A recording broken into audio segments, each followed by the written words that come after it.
Alright guys, welcome back to the channel. It's Maddie here, and today we have a bunch of awesome decks to showcase that you probably haven't seen yet.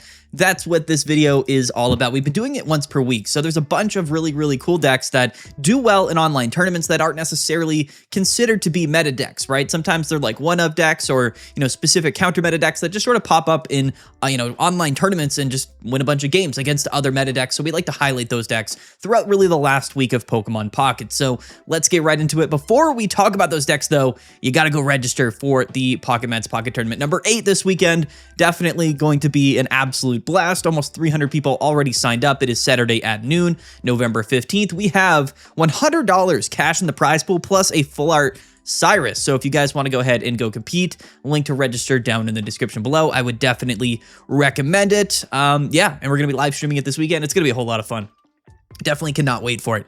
Anyway, let's get into it. We have a bunch of decks. We have like 1, 2, 3, 4, 5, 6. We have like almost 10 different decks or 11 decks to showcase in this video. And like I said, guys, everything here did really well, in an online competition, even though it's not something that many people might associate as like a top meta deck. What's really cool is that the decks that we highlight in this series and in the videos that we do like this, oftentimes have the opportunity to kind of break through and become meta decks. So this is kind of like the decks that are like, just outside of the metagame, but have the opportunity to kind of break in and be really strong. The first one we're going to take a look at is Magma the Vice's Dragalge deck from the Pabsby Birthday Bash. Dragalge is definitely not a bad Pokemon. Somebody played it against me in viewer battles a little while ago, and I was actually surprised by how powerful this is. It's basically an easy way to get poison on the board. It can attack for 1 dark and 1 colorless, and theoretically you could play this with like baby Pokemon to get this thing set up on your second turn. Yeah, only 2 energies, does 80 damage, but it has the poison point ability, which means that, if this Pokemon is in the active spot and is damaged by an attack from your opponent's Pokemon, then, it poisons that active Pokemon, right? So basically, it has like its own, Poison Barb tool card attached. That's its ability. So you don't have to play, Poison Barb, which is pretty cool. But it is a Stage 1 Pokemon, 150 HP. Yeah, we can pair it with Rocky Helmet. So this is the cool thing about Dragalge, is that you can basically play Rocky Helmet and Poison Barb and Nihilego all in the same sort of package. And that's, of course, what we're doing in this video or in this deck list here, right? So Skrelp doesn't do too much, only 50 HP. Technically, it would be searchable with Lycia, but we're not playing Lycia in the deck. So Dragalge EX, we're only hitting for 80, but we are able to play Darkrai EX in the deck, which is, some additional damage that we can deal for sure. But, the poison damage plus Nihilego, that will tick for 30 every turn with poison, plus Rocky Helmet, that's, of course, 20 extra damage, so that adds up to be like 50, plus the 80 that we're actually dealing with Dragalge. It's effectively 130 damage for only 2 energies. It's actually not that bad. 150 HP is a decent amount of damage as well, and it's a very easy way to kind of beat Oricorio. So this is a deck that does not struggle with Oricorio whatsoever, and it also can get around Chingling because we're not playing any like, rare candy, like shenanigans stuff going on, right? It's all Stage 1 Pokemon. So Nihilego is very underrated. We have actually an appearance of Nihilego later in this video, but yeah, I think that as far as, Pokemon goes, like if we weren't in sort of the mega metagame now with B1 releasing, I think that some of these non-mega EX Pokemon that were released in B1 are really strong. Dragalge is one example of this. Even Melmetal is pretty strong, and Indeedee. Like, there's a lot of really good EX Pokemon that came out in B1. It's just a little bit unfortunate because they don't have the opportunity to really shine in the forefront of the metagame because everybody's playing these mega Pokemon. But Dragalge with 150 HP is living basically an attack from every Mega Pokemon, so it's a little bit unique in that sense. Its HP threshold is just above what most Mega Pokemon can attack for. Altaria 140. What is it? Blaziken does like 140 with burn, right? So 150, you're technically safe from like most of the Pokemon. Theoretically, Pinsir can KO you for sure. We have a fighting weakness, but that's not really a big deal. There's no fighting Pokemon in the game really. And we have Copycat. And Copycat and May, these are really strong consistency cards that you can play in a deck list like this, mainly just because we're playing only either basics or Stage 1 Pokemon. It's very likely that we get Dragalge on the board. Like, it almost never happens between the 2 Copycats, the May, the Pokeballs, the Researches. We always get Dragalge down, which is definitely pretty cool. And we have Mars, X-Speed as well, and Pokemon Center Lady. It's just a really good deck. One of my favorites in terms of non-mega new decks that have entered the metagame. So this is something I would definitely recommend that you go try out. And I think that, again, these non-mega EX Pokemon deserve some more play. They deserve some more shine. I think that as time goes on, the mega Pokemon might settle a little bit. People will maybe test some things that aren't mega Pokemon. and they're going to do really, really well. Dragalge is way stronger than you might think. It really is like a powerful Pokemon. So anyway, shout out to Pabsby. He went 7-2-1, by the way, at like a 300 player tournament. So like a totally good performance here from Germany at a very, very large tournament. So shout out to him. Next up, though, at the same Pabsby tournament, we have DNF Braver from Korea, also in 7-2-1. He was playing Indeedee EX with Stoutland. This is a really, really funny deck. I love Stoutland, and in fact, I think against Mega Pokemon, especially going second, this is a Pokemon that can actually put on a ton of pressure. Again, with Giant Cape, Stoutland goes up to 160 HP. That's just, again, out of range of getting KO'd, but the cool thing with Stoutland is the Guard Dog Visage ability, which means that your opponent needs an extra energy in their attack cost to attack. And a lot of Mega Pokemon need, 2 or 3 energies. A lot of Pokemon in the game. I think that the metagame right now is very much reliant on some of these decks being able to deal heavy damage on their second turn if they go second. Stoutland really kind of flips that table on them and says, well, if you go first, you have to wait until your third turn. But if I'm playing Stoutland, that means you can't attack until your fourth turn oftentimes if you go first, because you don't get that energy attachment. And that's a really big deal because Stoutland now with Copycat is a little bit more consistent to find and get into, which is definitely really cool. And then Indeedee as well as a backup attacking option, or basically a Pokemon that can just heal through, the damage oftentimes, right? So like double Indeedee is like 40 healing per turn, and we can also use Lily on Stoutland because it is a stage 2 Pokemon. So a bit of a tanky Pokemon as well. This is not bad. Like Stoutland has always been like kind of a fringe meta card, but again, as we've seen so far this metagame, these sort of single prize Pokemon that are stage 2 Pokemon that have can live an attack from Mega Pokemon are actually really relevant because, they're only worth 1 prize, right? So it kind of slows the game down a little bit, but the prize math is definitely in your favor. A couple attacks on, of course, a Mega Pokemon, and it's really difficult for them to be able to KO, 3 Pokemon like this with 140 HP, 2 of those, and then an Indeedee. Like, that's a lot to get through even for a Mega Pokemon, especially if they can't attack until their third or fourth turn because of Stoutland's ability. So really, really fun. Definitely underrated. We even have Pichu in here just as a leadoff option. It's a low impact Pokemon that theoretically can allow us to attack with on our second turn with Stoutland, even if we go first, which is pretty cool. So I really like this deck. We're only playing 1 Copycat, but we're playing 1 red, 1 Lily, 1 Mars, 1 Cyrus, 1 Giant Cape. So there's some room in the deck here. I think that maybe an extra Copycat would be worth it for sure. You could make this deck theoretically a little bit more consistent.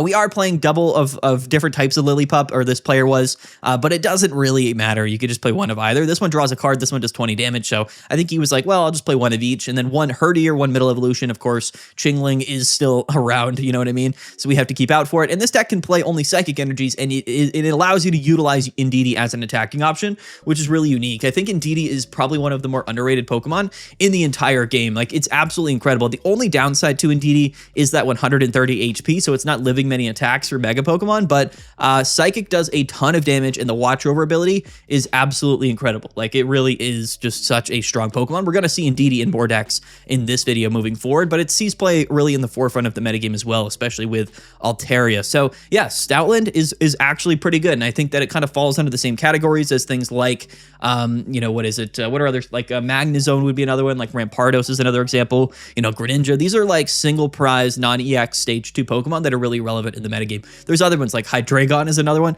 These are Pokemon that have inherent advantages now with the way that the prizing math works with these 3 prize Pokemon.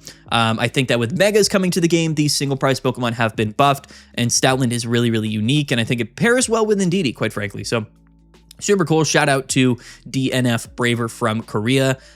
Really, really cool deck list. Next up here, we have from the Storm's Morning Mega Standard number 2 tournament. This is Aurora Luffy, and this is actually a player from France, one of the best players in the game, who actually was playing in the Indeedee Giratina Oricorio deck, which actually went 11-1-1, and I believe he won this tournament. So this is a deck that isn't really considered to be like at the forefront of the metagame, not a popular deck, but literally got first place at a large tournament this past week. So let's take a look at this deck list. And this is literally, again, Indeedee and Giratina. Now, I think somebody asked me recently, they were like, what energies does this deck run? Unfortunately, it doesn't list it here on Limitless, so there's no way to really know. But if Luffy's watching this video, comment down below and and let us know exactly what energies you were running, because I could see you kind of running both in this deck. You could be running, only psychic energies. That way you could double up on Giratina and attack pretty early with this, or you could just more consistently attack with Indeedee, or you could be playing double energies, right? And theoretically still be able to attack with all of your Pokemon, but a little bit more consistently be able to attack with Oricorio as well. So I'm not exactly sure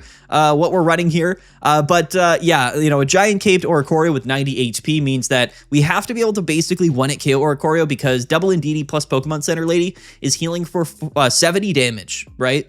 Plus potions, that's healing for 70, right? So any sort of strategy that does like chip damage to Oricorio, it's not going to work out for you, because they're just going to heal up all of that damage, and this Oricorio is going to live forever. So you'd be surprised how many Pokemon people are playing in the game don't actually have the ability to like hit for 90 plus damage on Oricorio, and that means Oricorio is going to stay around for quite some time, basically wasting a lot of time and then allowing your opponent to set up a Giratina and an Indeedee, which are two Pokemon that can definitely 2-hit KO Mega Pokemon. So this is definitely a valid deck here. It's a completely solid Oricorio strategy. We've seen Oricorio paired with so many Pokemon this metagame, and I think that when you kind of really hard invest in Oricorio, you always have the opportunity to just win games against all of the best decks of the metagame, right? So a deck list like this, not very common, not something that we've seen a ton of people play, but this is a deck that could very, very easily just sort of, enter into the metagame and be like a core staple, because it's going to be really difficult for a lot of decks to deal with this matchup here. If we are playing Psychic Energies, again, you can, Broken Space Bellow and attach a Psychic Energy to Giratina, so you can,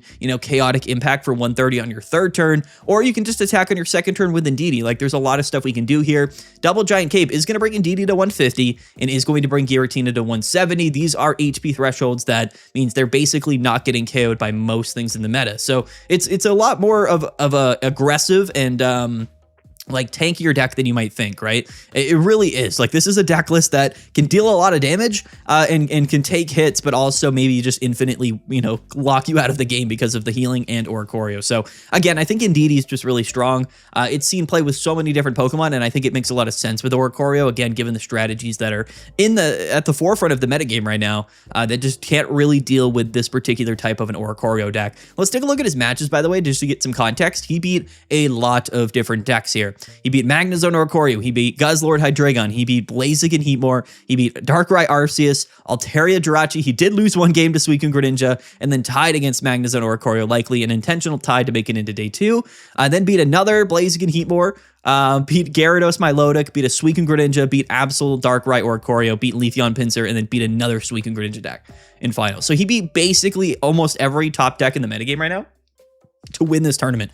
I believe he got first place, yeah, which is crazy. So like, this is like, again, we're talking about this sort of in our like off meta showcase video, but this is probably not like an off meta deck or a fringe meta deck. This is like a full blown like meta strategy that just nobody's really talking about and playing. So a really, really powerful deck. I had to showcase it today because it kind of came out of left field, but it makes total sense. This is perhaps one of the more annoying decks that you might be able to face as well. And we have another deck as well that I think almost won a tournament later in the video, but yeah, guys, literally a first place deck, 11-1, incredible. I mean, Luffy's one of the better players in the game, let's be fair, but this deck list, very well built and very annoying to deal with. Next up, from the same Storm's Morning Mega Standard, we have just Murdoch from El Salvador. He was playing Mega Altaria and Banette. If you guys remember Banette, this deck is so cool. He went 7-1-1, so again, a very, very good record here. And he was playing, again, that Nightbind Banette. So this is like a control version of Mega Altaria. Again, we also have Chingling in here. We have Lissia. Shuppet does have 60 HP, which is a little unfortunate, so it's not searchable with Lissia, but playing one copy in the deck is still worth it. We can find our Swablues and our Chingling, and then we're still playing one Pokeball in here, one Copycat as well. So let's talk about Banette, because Banette is a really strong Pokemon, and it's sort of a low-impact Psychic Pokemon that you can play with Altaria. The Nightbind ability here is like a really, really strong, control kind of lockdown effect here. During your opponent's next turn after you attack for 30 damage, they cannot take any energy from their energy zone and attach it to their active Pokemon. This is a really big deal. And this is a big deal because theoretically speaking, we can force our opponent, hold on, we got to go back to the deck. We can force our opponent, or theoretically our opponent can go into their Mega Pokemon, and then we can lock them out of being able to attach any energies. And that means that if they're playing like Leaf or X Speed, then sometimes that 3 prize Pokemon is stuck in the active spot until it gets KO'd. And that's an incredible strategy. And this was a pretty niche sort of off meta strategy for, previous seasons. But now with like 3 prize Pokemon in the metagame, it seems absolutely hilarious to me, right? Like imagine like a Pinsir in the active or an Absol in the active. And then, Banette comes in and then you just sort of night bind it over and over again and it can't retreat because you can't attach energies to it and they don't have their retreat card or whatever. Really, really funny strategy here. Just a really decent Pokemon that you can kind of have on the front line. You can force your opponent to go through double Banette. Or of course the Chingling strategies, obviously a really good lead and control type card as well. And then on the back line at the end of the game, excuse me, we go into Mega Altaria and then we sweep through our opponent. And we even have an Indeedee as well. So I think that, any deck playing Mega Altaria with Chingling and Indeedee is going to be really good, right? So, completely ignoring the Banette from the deck, this is still going to be like a strong meta contender, but this is definitely not a version of Altaria that we see very commonly. Jirachi is definitely a little bit more common in place of Banette, but I like the strategy a lot. And Banette definitely can kind of just take down Oricorios in its own right. So really, really fun deck. I wanted to highlight it. I know it's Altaria, so it's not necessarily really like, fringe or off meta or anything like that, but this is definitely sort of a unique strategy that's, definitely really strong. So, I think Altaria is really good because of how flexible it is. You could play Altaria with literally any psychic or colorless Pokemon, and it would be just absolutely broken. I think Altaria is probably one of the better Pokemon in the entire game, if not the best. So, Banette's just another really, really interesting psychic card that kind of fits in this deck. It is another stage 1 Pokemon, so that makes it a little bit awkward, right? Playing 2 lines of stage 1 Pokemon. It takes up some space in the deck, but we can still play 1 Copycat, double Research Pokeball, and Alicia, right? So it's fairly consistent. I really like this strategy. I think Banette's definitely underrated, especially now, like in this Mega Pokemon metagame. If any of the players are watching this video and they have some information or some, context about their decks, then definitely comment down below and let us know. But big shout out to Just Murdoch, because I love this Altaria deck. I think it's definitely super unique. And again, it went 7-1. These are decks that are literally like winning and doing extremely well in online tournaments against the meta decks, right? So you got to keep all of that in mind. Next up here is going to be Danny P's Melmetal Indeedee decks, again, also from the Storm's Morning Mega Standard. He went 6-3, so definitely not a bad record, but yeah, he was playing Melmetal EX with Indeedee, and again, it all kind of makes a decent amount of sense here. So the thing with Melmetal is that it's not a bad Pokemon, 170 HP stage 1, and that Metal Arms attack can do 150 damage if you have a Pokemon Tool card attached, and it has a retreat cost of 3, which means we can play Heavy Helmet, which is a pretty big deal because it reduces the damage we take by 20, right? So that big HP amount, Heavy Helmet to reduce the damage we take, plus we can play Adamant, which further reduces the damage that we take, and we play Indeedees to heal basically 40 every turn. On top of Pokemon Center, ladies, this is a really, really tanky deck. If this deck does get set up, it's really, really strong. And again, you'll notice this is a very similar build to like the Goodra deck that we've highlighted before. Goodra is effectively the exact same strategy, just a little bit different. Yeah, like Melmetal will just kind of get set up and kind of sweep through your opponent, which is pretty funny. Now, the difficulty with Melmetal is how are we going to get, the energies onto Melmetal, right? Because like 4 energy is a high attack cost, and there's really no way to like accelerate metal energies. Luckily, though, we do have the Meltan with the Amass attack, which again, I don't think this is like a foolproof strategy, but if you are going second, this is a pretty quick way to get energies onto Melmetal, especially if your opponent maybe doesn't get set up too quickly. So Amass just means you take a metal energy from your energy zone and you attach it to this Pokemon. So theoretically speaking, if you're going second, you can get 2 energies on that first turn, and then the next turn you can even do it again, and then bang, you're at 4 energies, right? So if you do go second, you lead Melmetal, like that's 2 energies. On your second turn, you can just evolve into Melmetal and then attack once with like Headbutt before we start hitting for Metal Arms. It's really not a bad strategy, but going first, I really am not a huge fan of this strategy. But going second, it's really not that bad at all. And we are playing 1 Memory Light. So in the scenarios where, we're forced to evolve so we don't get KO'd, but we don't have enough energies to attack, Memory Light is going to allow us to basically utilize that Meltan attack even if we evolve into Melmetal. And it's also going to satisfy that tool card condition that we want a little bit more consistently with this deck in Metal Arms. So really, really fun. We also have Lyra to retreat out for free if our Melmetal is about to get KO'd. And we can play one of the non-EX Melmetal, which is going to absolutely just steamroll through Oricorio. It also takes 20 less damage from attack. So this isn't even a bad Pokemon. Like this Melmetal here, the non-EX one, with Heavy Helmet takes 40 less damage from attacks, which is kind of crazy. So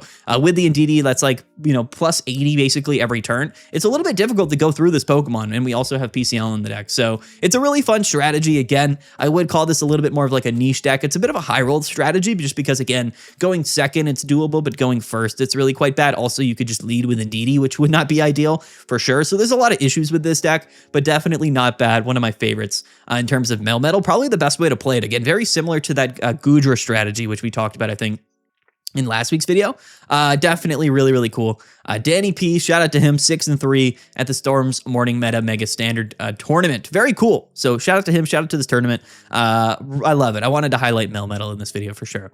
Next up here at the Mega League, Pokemon TCG Pocket number 4, we have Mino 420 from Korea. He was playing Oricorio Mega Blaziken. So, I think this is definitely a trend that we're starting to see. By the way, went 7-2-1. And like quite literally, just like that Absol Oricorio deck, you can play Pichu Oricorio with effectively anything, right? Because it's just a package that you can throw into your deck and always utilize it to set up Oricorio. And that's going to allow you to kind of have a pretty decent front line, no matter what Mega Pokemon you're pairing behind it. We've seen this with Pinsir, we've seen this with Absol, we've seen this with Oricorio, and we've seen this with Ampharos. Why not play it with Blaziken? It doesn't make a whole lot of sense just because Blaziken's a stage 2 Pokemon, and I think you would probably rather play it with like Heatmore or something like that. But theoretically speaking, if you go up against opponents that aren't well equipped to deal with Oricorio, then yeah, like that gives you the opportunity to win all of those games pretty consistently. So this is kind of funny. It's not anything like super unique or anything. It's just very odd,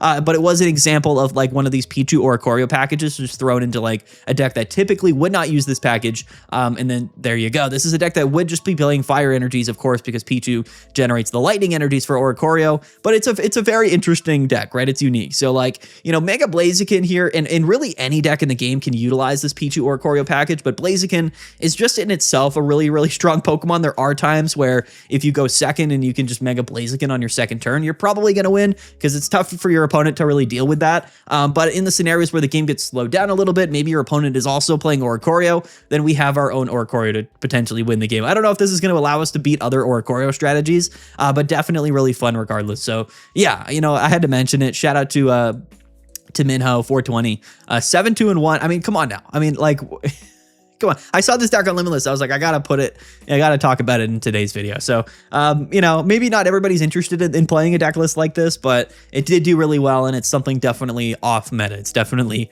a little bit interesting and niche. So I wanted to mention it in today's video. But anyway, shout out to him. It is what it's literally just Blaziken or Oricorio Pichu. I mean, like, come on now. Next up though, at the Mega League, Pokemon TCG Pocket number 4 was Terra by G from Colombia. He was playing Golem. Golem has gotten a little bit of momentum recently. It's rolling out into the metagame. Went 6-3. I don't think Golem has had any like super significant performances, but it is something that people are attempting to play again with Indeedee. So very similar to that Melmetal deck, very similar to that Gudra deck. This time we're just playing Guard Press Golem with Brock, right? I mean, like, come on, this is awesome. I love this. Heavy Helmet also works with Golem. We can Lily Golem. It's got 160 HP. Guard Press does 120. During your opponent's next turn, this Pokemon takes 30 less damage from attacks. This is a very strong Pokemon. I think there was definitely a time, I forget which season it was, but Golem won like the first tournament, of a particular metagame way back when it was released, and it definitely took everybody by surprise. Golem certainly will not have any problems dealing with Oricorio, which is cool. And then you can play Brock. Now the issue with Brock here, even though it does generate additional energies, this also came out in Genetic Apex, by the way. It only works for Golem or Onyx, so we can't use Brock until we are fully evolved into Golem, which is like obviously a little bit awkward because we might be just sitting with Brock in our hand before we go into Golem. But the core of the deck is Brock to generate energies, Copycat to, draw more cards, Lily to heal up, and then, Heavy Helmet as a tech card here to reduce damage. And we're playing probably only fighting energies, and then we have Indeedee to heal up Golem. So like, again, it's very similar. It's inconsistent for sure. This is a deck that doesn't do anything until we get the stage 2 Pokemon with 4 energies in our active spot. But if that does happen, if you are able to get Golem set up without your opponent, kind of steamrolling you before that happens, then yeah, like you can kind of just win the game because like 120 every turn, healing for the amount of healing that we do, reducing the damage that we do, it really does kind of set up for you to just win games. Like it's it's a high roll, like, you know, sweeper deck that's hard to set up, but we're seeing so many of these versions of this deck, and I think that Indeedee is enabling particular strategies like this, whether it's Goodra, Golem, or Melmetal. They're all really, really fun. So shout out to Golem. Why not? Let's put Golem here in our video today. Comment down below, what do you guys think of Golem? I mean, you know, come on. Terra by G, 6-3 here at a pretty large tournament. These are not small tournaments. They're like 100 to 300 player tournaments, which is like quite a bit of people, honestly. So yeah, I mean, mad respect to Golem. There's not much I can say. Again, it's very similar to those other decks, but definitely kind of funny, definitely unique. So I wanted to talk about it in today's video. Next up here is Hitmonchan, which is basically Mega Altaria, but with Tyrogue. So this is something that I don't think is necessarily off meta. We have seen this time and time again for the last couple of weeks here. He went 9-3 at the Pocket Mads Pocket Tournament number 7 this past weekend, did make day 2, had a really good run. And the rest of the decks will be, I believe, from the Pocket Mads tournament. But anyway, the cool thing about this deck list here is Tyrogue. And I think this is interesting, right? So Tyrogue here or Chingling are both really aggressive leadoff options that, you know, theoretically speaking, can kind of deal with Oricorio if you are going up against Oricorio, right? And that's really what it's all about. Double Tyrogue, Rocky Helmets plus Sabrina, that's enough to kind of deal with at least one Oricorio, and then Sabrina around the second one to win the game. And that's the whole strategy here. It's a very simple deck, and we can utilize Lycia to kind of find all of our basic Pokemon. Whenever you're leading a Pokemon that's either Chingling or Tyrogue, like going first is a lot better. And I think that's the upside to playing these baby Pokemon with Mega Altaria, is that when you go second, you're just inherently very, very strong, because Mega Harmony on your second turn is broken, just like it is with Mega Blaziken. But if you're going first, like, you obviously can't attack until your second turn, and that's where the baby Pokemon come in. So this is just sort of a way to play Mega Altaria to deal with Oricorio decks a little bit differently than playing like Sableye or playing, you know, the non-EX Altaria, which we commonly see in Altaria decks. And I don't mind this strategy. We're not playing Jirachi, we're not playing Indeedee or anything like that.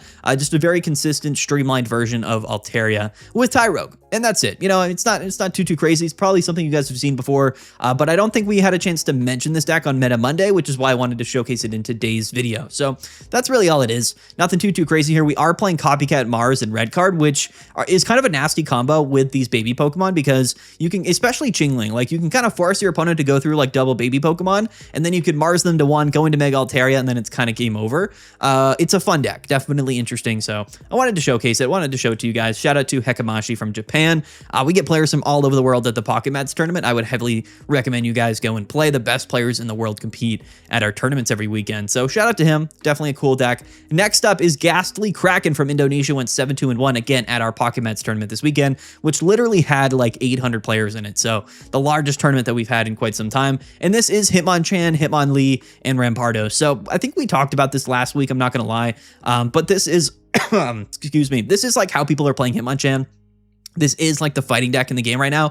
Hitmonlee to kind of hit the bench. It's not a bad leadoff option, you know, opposed to Hitmonchan. And same with Chingling, right? The Chingling lock is universal. We can play this in like any deck, or Hitmonchan to just be really aggressive and just kind of KO baby Pokemon in the active spot. There's a lot of basics with 50 HP or lower now in the metagame, so it's not a bad Pokemon. Rocky Helmet, you know, the damage does add up. And of course, we're playing Rampardos, because that's kind of our only option if we're playing fighting type cards right now is Rampardos. So I don't think this is really anything new. I believe we did highlight this last week, but I just did want to talk about it because this is a deck in the metagame. We didn't have the opportunity to highlight it in Mega Monday, but I think we did put it on our tier list. So this is definitely one of those like fringe decks. Like, I typically try to avoid the decks, showcasing the decks that we put on the tier list in this sort of off meta showcase video, but I don't really remember talking about Hitmonchan that much. So I wanted to at least talk about it or show it to you guys in today's video. It's not bad. Like this, I think I put this C tier. It's like right there with like Jolteon and like Pinsir in the metagame. Like, it's really not that bad. Pinsir actually did a lot this week. So I think it even won a tournament. It won like a 200 something player tournament this week. So Pinsir's definitely not that bad either. Probably should have not put it C tier, but it is what it is. Hitmonchan, Rampardos, Hitmonlee, Chingling, like this is sort of the fighting toolbox deck that we're seeing in the meta right now, until probably you know, the next mini set comes out on December 17th, about a month from now. I believe we will be getting probably a new fighting mega Pokemon. My bet is Lucario. We'll have to see what it is. But anyway, yeah. Hitmonchan, Rampardos, definitely a fun deck. Shout out to Ghastly Kraken. He was, I believe, the highest placing Hitmonchan deck. So yeah, you get a mention, man. There you go. Next up is going to be Eagle Claw Swoop who was playing Silvally Blaziken. So this is something that I'm actually a little bit more surprised we haven't seen more of this season, which is just Silvally thrown into a bunch of decks. Because the way I thought about it, especially with Blaziken, was like, well, you know, you want something on the front line with Blaziken that can both deal with Oricorio, can put on pressure, but then sort of buy time for us to go into Blaziken. I think Silvally does that really well. I'm still not convinced this isn't like a top tier way to play Mega Blaziken, especially with Flame Patch, right? Because we never have to ever attach the energies to Blaziken, right? It was the same thing with Entei. We could just commit those energies to the active Pokemon. Silvally really kind of makes that happen. I guess we have to sacrifice some stuff in the deck, like consistency cards like Copycat or May or Lily to heal cards. I guess we are playing 1 May in this deck anyway. But yeah, like Silvally is really good. Like I really thought Silvally would be extremely impactful in the metagame.